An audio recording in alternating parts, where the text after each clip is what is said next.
Hello welcome to my YouTube channel. మీకు ఇప్పుడు రాగి సంగటి ఎలా చేసుకోవాలో చెప్తాను చూడండి. ఫస్ట్ అన్నం అనేది అలా మెత్తగా చేసుకోవాలి. మెత్తగా చేసుకున్న తర్వాత అది గ్యాస్ మీద పెట్టుకోండి. 1 కప్పు రాగి పిండి తీసుకోవాలి. అలా తీసుకొని అదే కుక్కర్లో వేసేసి ఇంకా ఆ పప్పు కుత్తితోని ఇంకా చాలా మెత్తగా చేసేసుకోవాలి. ఇంకా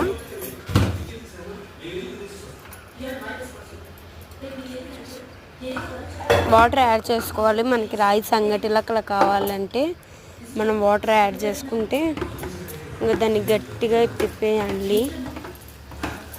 అంతే ఫ్రెండ్స్, ఇంకా రాగి సంగటి రెడీ అయిపోయినట్టే. మీకు నచ్చినట్టయితే లైక్ చేసుకొని సబ్స్క్రైబ్ చేసుకోండి. టాటా బాయ్. అది రాగి సంగటి.